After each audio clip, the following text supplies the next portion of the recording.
Hello, my name is Josh Stroshine, and I'm going to be talking to you today about OWASP. So to get started, we'll just take a quick look at what OWASP is. OWASP is actually an acronym that stands for the Open Web Application Security Project. So as the name implies, it is a group or organization that focuses on web application security. Although it doesn't necessarily, not all the projects and documents that they produce are necessarily focused on web applications. It can be sort of platform or framework independent. The goal of the OWASP is to make application security visible so that informed decisions can be made about true application security risks. So a lot of their documentation or a lot of their projects are going to focus on awareness, as well as a lot of tools just to help developers write better, more secure code. It is free and open to all. And what's important about that is the events that they hold around the world, such as the AppSec conferences that they had last year in Minneapolis, and also there's many chapters, including one here in South Dakota, and I'll talk a little bit about that one here in a bit. All the material that OWASP produces is available under a free and open software license. And it's important to note that they don't endorse any commercial products.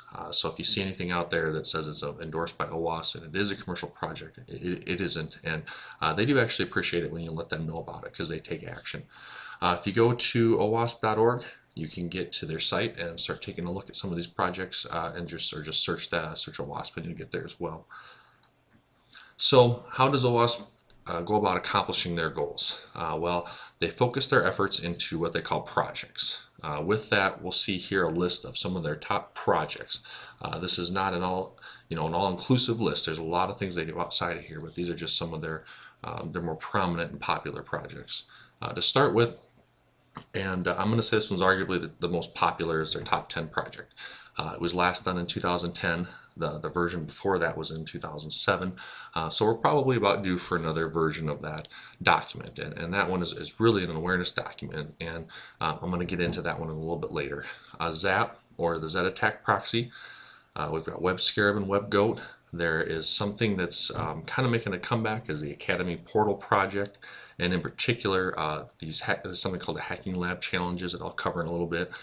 There's ESAPI, which is the Enterprise Security API, ASVS, Application Security Verification Standard, Anti-SAMI, which just helps sanitize and create security rules for your code, and the sanitization of the HTML and user content, development guide, code review guide, testing guide, and the SAM, or the Software Assurance Maturity Model. A lot of projects here. Of course, for time, I'm not going to be able to cover all of them. I am going to pick a couple, 2 or 3 here that I think are worth highlighting. It'll hopefully kind of pique your curiosity and get you onto the wiki and start checking those out yourself. So to begin with, as you would expect, we're going to talk about the top 10 for 2010. As I previously mentioned, this is an awareness document. It's going to cover the top 10 web application security flaws. These flaws were decided by a broad consensus that they are the most critical web application security flaws by professionals that OWASP convened to help them draft and then eventually publish this document. What's nice about this document, and we'll take a look at it here in a minute, is that it provides an overview of each vulnerability in really a cheat sheet style format. It's really a lot of information packed into a small area.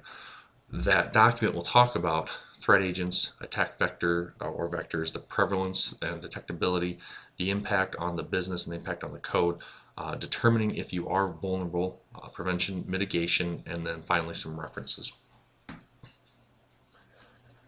Here you can see, this is just a screenshot I took off of the document. At this point here, I'm going to depart from my presentation and we're going to go right to the OWASP homepage. So before we go right into the top 10, I'm just going to do a quick overview of the OWASP wiki page. So as you come here, you can see on the top there's going to be the Welcome to OWASP project with those top projects that we were looking at. Most of them are listed here that I had already covered. I have a few more, and then of course clicking on more will get you to more of their projects. There's also a lot of great links here on the left hand side that'll get you to some other projects that OWASP works on.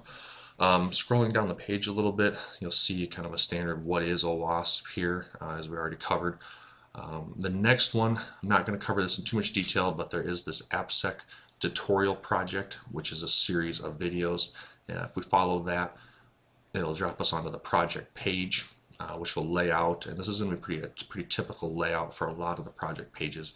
Overview, what it is, the content, the sponsors or the leads, the license, things like that. So here you can see there's currently 3 episodes. I know they've been working on these, and they plan on producing more. So pretty good. If you haven't had a chance to check those out, I highly encourage it. Head back to the home page here. As we scroll down, then there is a kind of a pin board here that has all of the local chapters.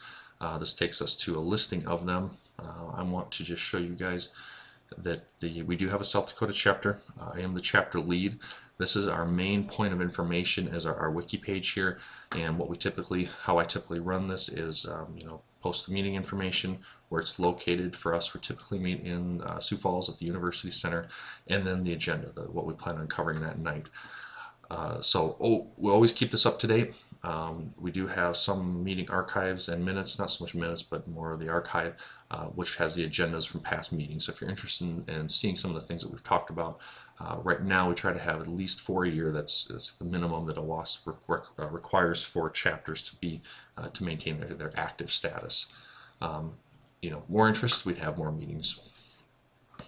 So navigating back to the home page, and then just to wrap it up here, towards the end, there's the global OWASP events. Not really a whole lot out there right now. And then there's a moderate AppSec feed. So if you're looking for another place to pull some information, here it is. So go back to the top, and we'll just head to the top 10 project page and take a look at that. Here you can see this tab format is also pretty common for how they lay out their projects, with different options here if they've translated it, project details, other uses and resources. We're going to look right into the actual document, though. There's a couple ways we can obtain that. This provides us with a link to download it as a PDF. I'm not going to do that. We're just going to go right to the wiki page.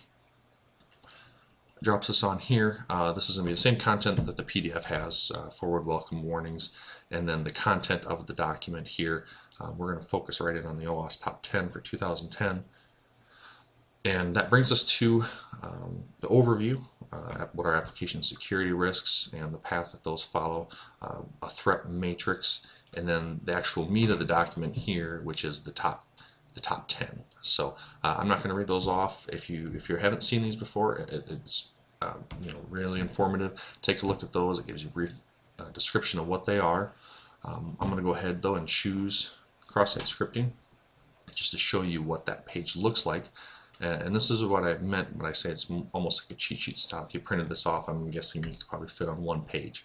And what it lays out is the overall vulnerability. What are the threat agents? What are the attack vectors? What is the security weakness? The prevalence with cross-site scripting is very widespread. The detectability, it's very easy according to this documentation. Impact is moderate, and then some business impacts or some considerations for that.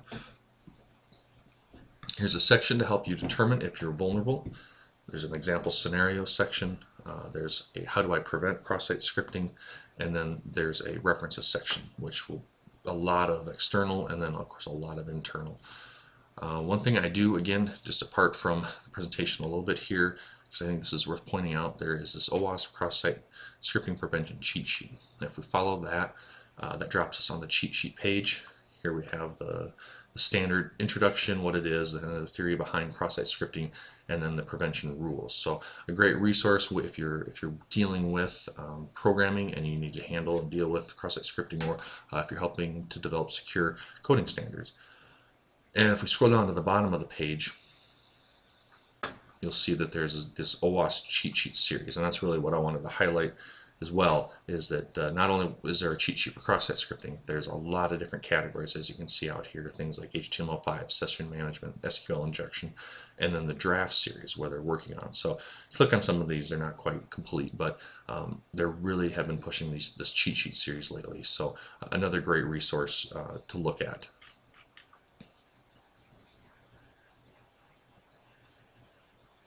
Alright, we're going to head back to that page here as soon as it loads. Well, that about covered that, so I'll go back into the presentation and we'll move on to the next project.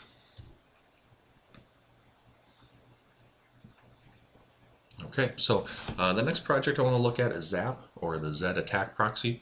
And what that is, it's an easy to use integrated penetration testing tool for finding vulnerabilities in web applications. So it should start to sound a little familiar. If you look at some of the uses of it, it includes an intercepting proxy, an automated scanner, a passive scanner, a brute force scanner, spider, fuzzer, port scanner.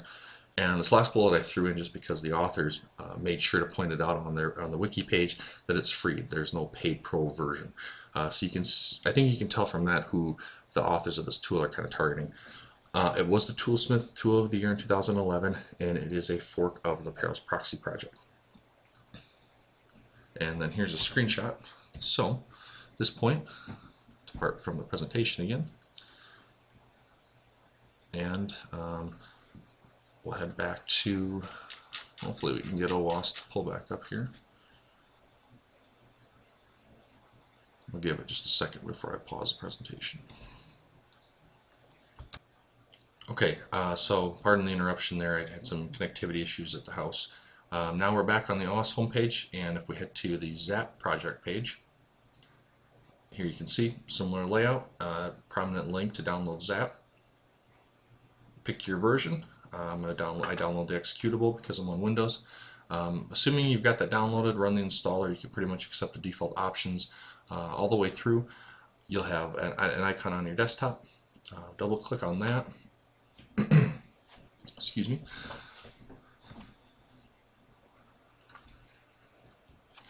And that'll launch the program.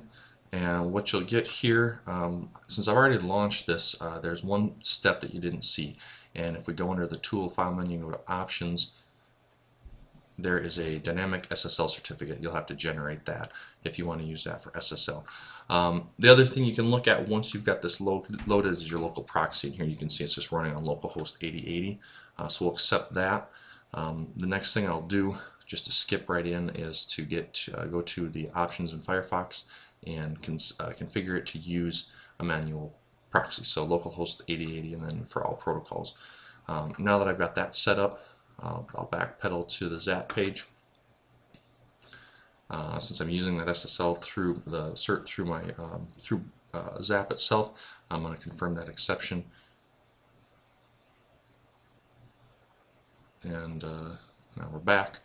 So if I go to ZAP, here you can see overview of it is it's fairly similar to probably a tool that we're all familiar with, Burp.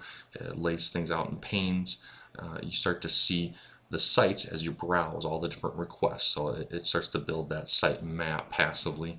It also, one of the things that you'll notice right away as well are these flags, and that's one of the big differences between this and Burp that I've seen, is that this more of the passive scanning option here, and it's saying that, hey, while you're browsing the site, I'm passively looking for what I would classify as a vulnerability. If you go down to this alerts tab, then you can see all those vulnerabilities organized by the flag color. So with this one here, this request, this kind of an orange colored flag, you can see that ZAP has classified that as a cross-site request forgery vulnerability. There you can see the actual URL, and then there's some information about that, the description and the solution. There's also a bunch of different tabs here, which is all of the main functionality of ZAP. There's an active scan, so you can point it at that site and do the active scan. There's some different categories for the type of plugin category that scan will use. There's a spider if you just want to crawl the site. There's the brute force, different options with that. There's a port scan, a fuzzer, and then the params and output. You can also, if you highlight the different requests, you have the menu option come up, and then you can interact with that request from there as well. One thing with the fuzzer option, you do actually need to go into the HTML or the headers of that particular request. And let's see if I can get this to work here. And then you can configure the fuzz from there. But that's not something I've used yet, and so I'll leave that to you to figure out. At this point, I'm going to break and due to the screencast-o-matic limits, and queue up the second video and provide the link in the discussion forum.